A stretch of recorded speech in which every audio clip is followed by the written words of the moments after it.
Good evening, everybody. Tonight I wanted to take a break from these sort of bi-weekly updates I've been doing. It's not that things have been slow.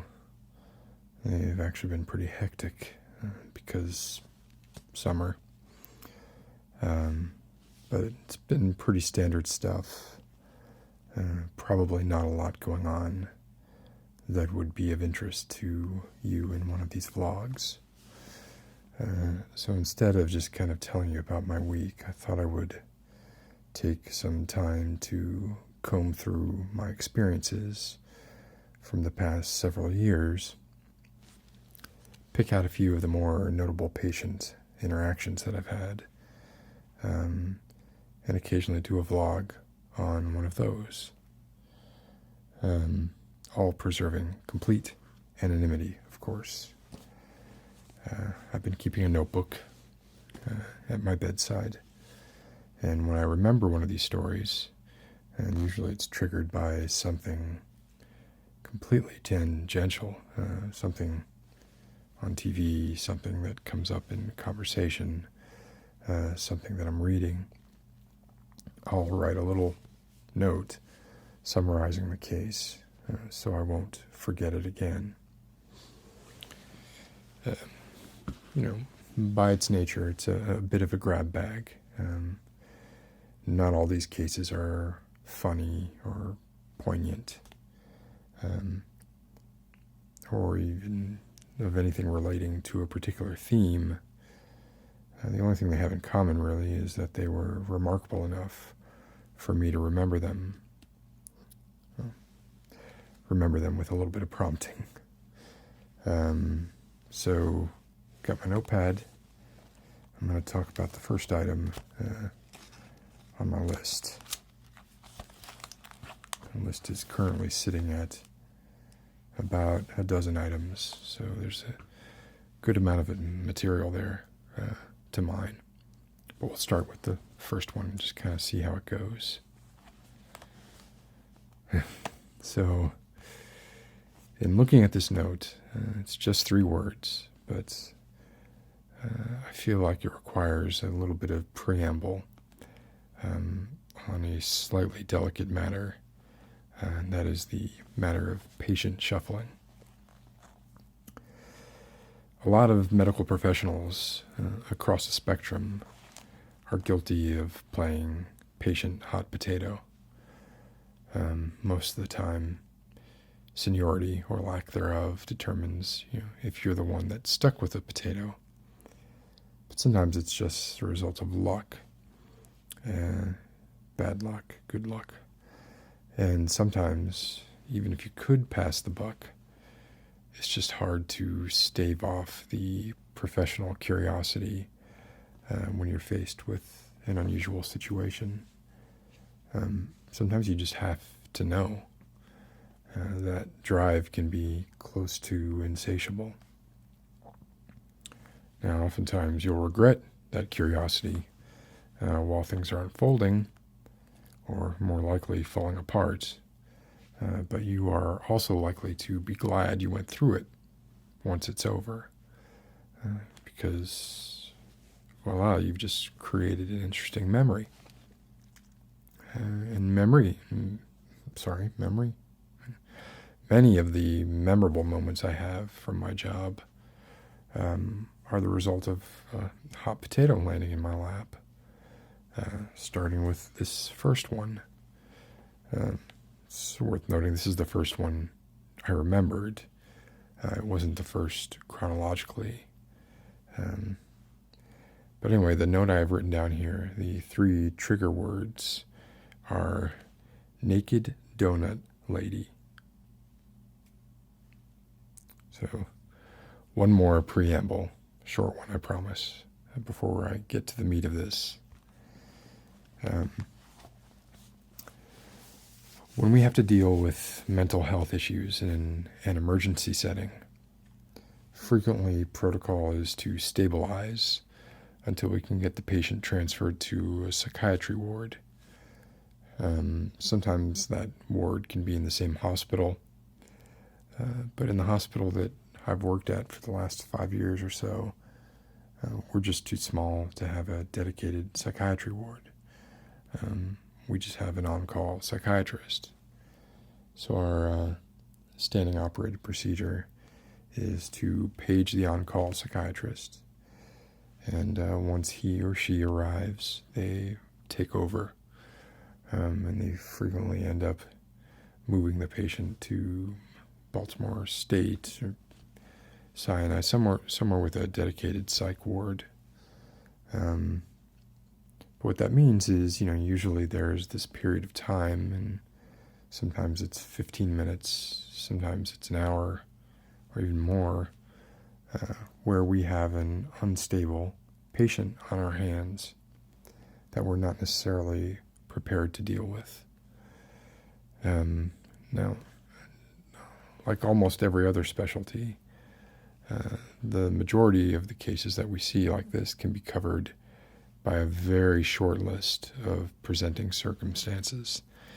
In the case of psychiatric issues, what we see are attempted suicides, drug overdose, adverse drug interactions, and sometimes just sort of straight up non-specific psychotic breaks. And sometimes a combination of one or more or all of those things. So these patients frequently end up as hot potatoes, in part because they are singularly difficult to deal with, but also because we have no recourse for them apart from marking time until the shrink arrives. I don't say shrink pejoratively. I've spent years in therapy myself. Many of my friends went on to specialize in the abstract study of the mind. I respect the field, although I don't really have much interest in it personally. I've mentioned before in these vlogs that ER physicians often act as little more than routers to specialists who do the actual work of fixing the presented problem, if it is indeed something that can be fixed. But I don't believe I touched on how powerless and frustrated that can make us feel. I and the vast majority of my colleagues would rather have a very difficult case where we can markedly affect the outcome over some walk in the park where we're little more than just kind of passive custodians of human life.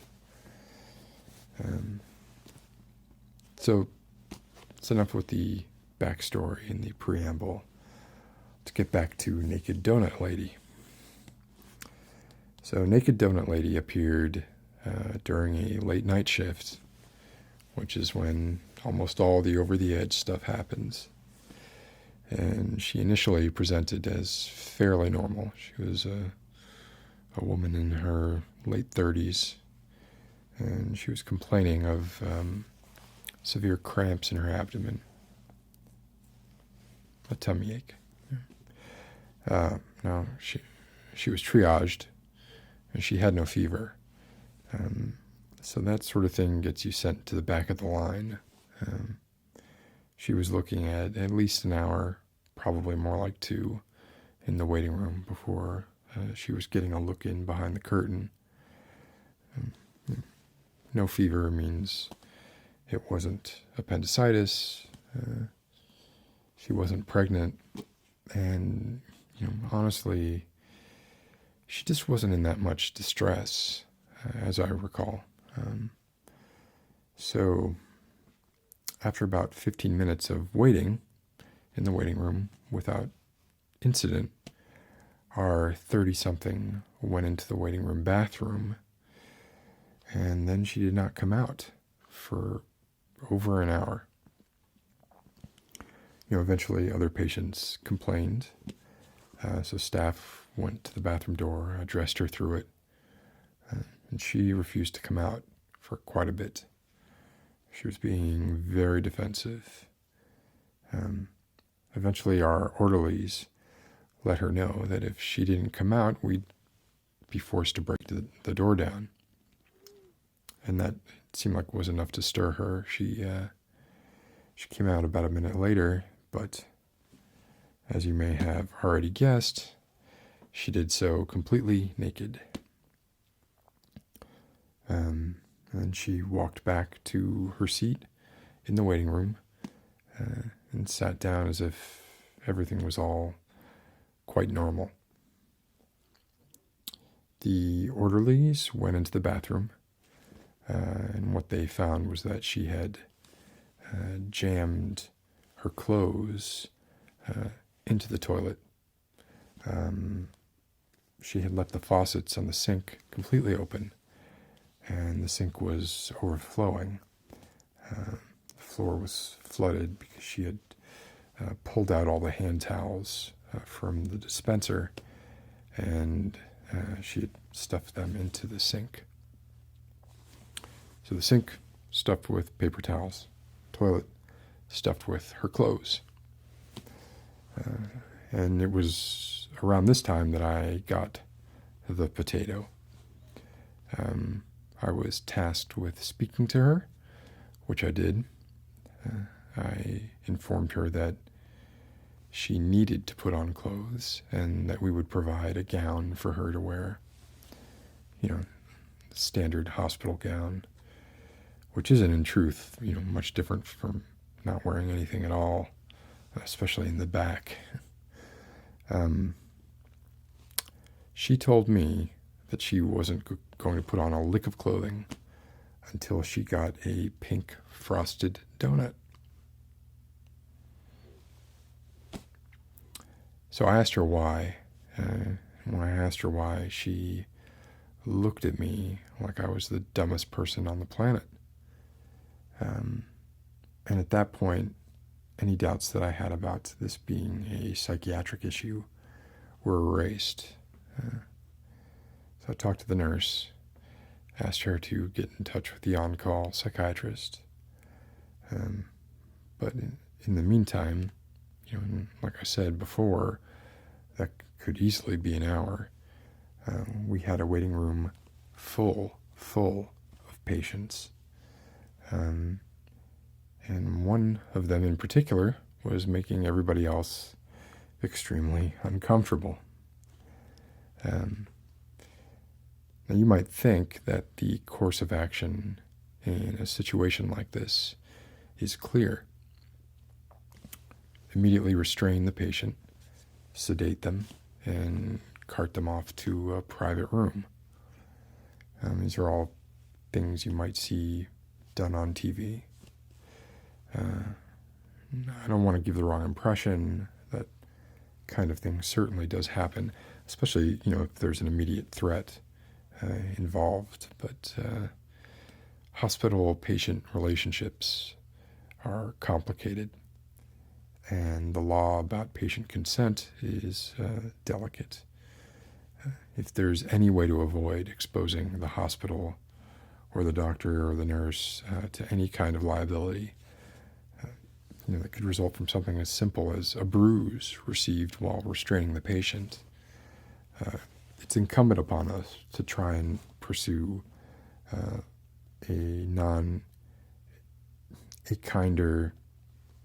gentler intervention instead.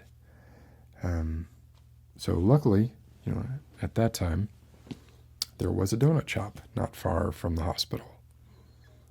So I started to ask one of the orderlies if he would go see if they had any pink frosted donuts. But the patient interrupted me and told me that she wanted me to get her the donut. Now, I think I've mentioned in the past in these that I live in or around the Baltimore area. So had this been at Hopkins or Sinai, this would have been out of the question. In fact, interestingly enough, at Hopkins, it's standard procedure to remove your identification when you're walking to your car, bus, whatever it is, because it makes you a potential target. Crime in that area is pretty horrible. In fact, I remember that was one of the most surprising things to me about Johns Hopkins.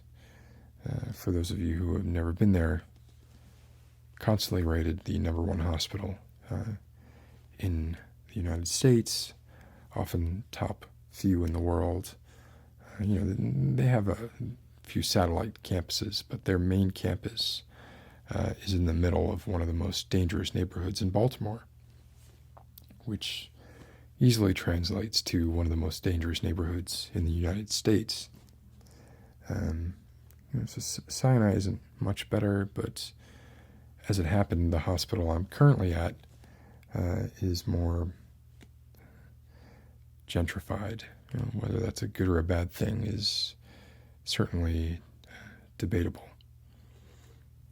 But the point that I'm trying to make is that the thought of walking to a 24-hour donut shop on my own at 2 a.m. did not fill me with dread. So I agreed to do it. I won't say the name of the donut shop I went to, but it rhymes with drunken. So yeah, I walked to the donut shop. So it was about a 5-minute walk, and my recollection is it was drizzling lightly, so lightly that it was almost pleasant, almost like a fine mist. And as I was walking, I was kind of thinking about the absurdity of the situation, through this sort of light breeze and this misty rain.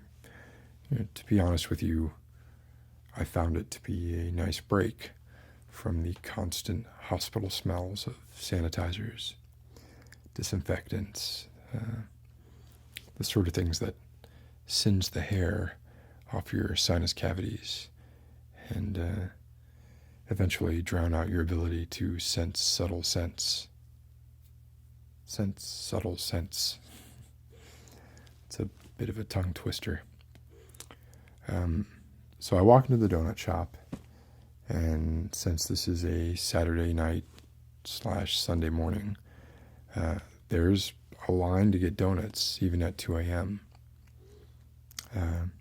I'm wearing my scrubs, and so were nearly half the clientele, either in line or at those ridiculously small and uncomfortable and cushionless booths that they have. It's more than a little ironic that although medical professionals see lots of death and direct, easily avoidable causes of death, that we tend to do little more than your typical layman to stave it off. As a rule, eating donuts is something a doctor should not do. But what the hell, right? I mean, we even have a smoking courtyard in the back of our hospital. I'm not saying that we have access to any kind of privileged information in a larger sense. Certainly, everybody knows smoking and eating poorly are bad for you. And they will shorten your life. But in the medical profession, we get explicit, sobering doses of the consequences of indulgence on a regular basis that most people do not.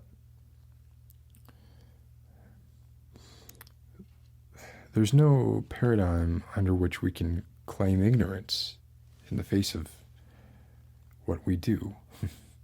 So clearly, we just don't want to live as long as we claim we do. But anyway, so I bought 2 dozen donuts because I'm not going to just walk into a waiting room with children and hungry colleagues without covering them as well. And I make sure that 4 of them are these frosted pink donuts with sprinkles. And then I walk back to the hospital. My memory serves, was walking more briskly at this point. It was raining a little harder. I think I was using the donut box as an umbrella because things were just kind of picking up a bit.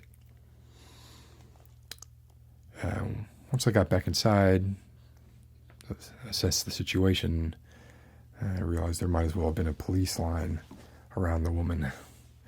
People were seriously keeping their distance. She seemed quite content in one of the kind of sets of lashed together seats in the waiting room. She was watching a late night talk show or a rerun of a late night talk show that we had on. And there was a buffer in every direction from her of 4 seats where nobody was sitting. The seat immediately next to her had a dressing gown draped over it that I think one of the nurses or one of the orderlies must have put there. But she wasn't paying any attention to it. And we were standing room only that night. That's exactly what people were doing. They were standing off by the nurse's station or leaning on the wall near the snack machines. They were not going near that bank of seats around this woman. There was still an orderly working on the clothing that was jammed in the toilet. So I spoke with the nurse. I handed her the box of donuts, and I asked if she would give them out to kids and coworkers while I dealt with the patient in question. So I took 2 of the pink frosted donuts and I just stacked them on a napkin, and I proceeded to walk over and sit down next to the patient. At first I just kind of watched the talk show with her for maybe a minute or two. I had a bite of one of the 2 donuts that I had, and then I slid my hand over to her with the second donut, and she took it. And we both sat there for a good 5 minutes eating our donuts until we were done. And she finished before I did.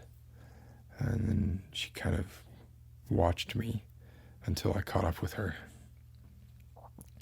And then as soon as I was done, with no prompting, she just said she was ready to put on the gown.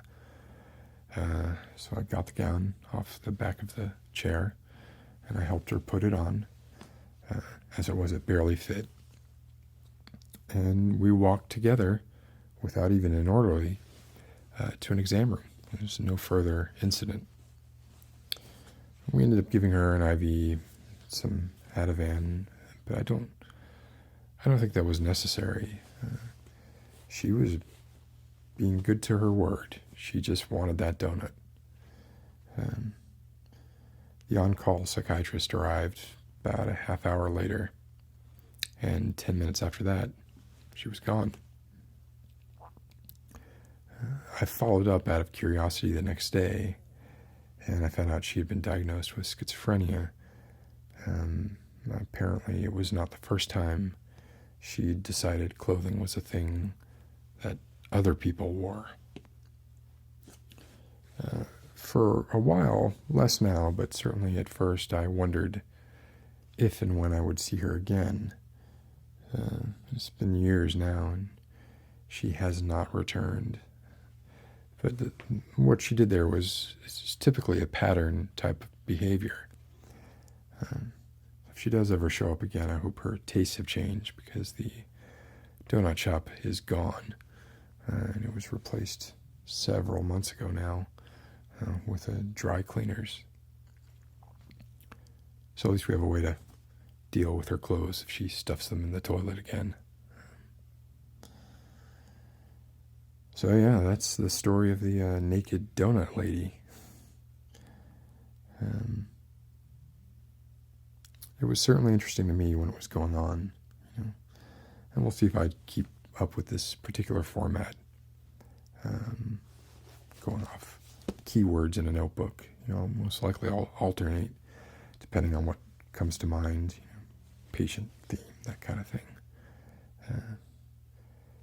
But yeah, I'll talk to you all again soon. I hope you stay healthy and stay happy, or get happy. Good night.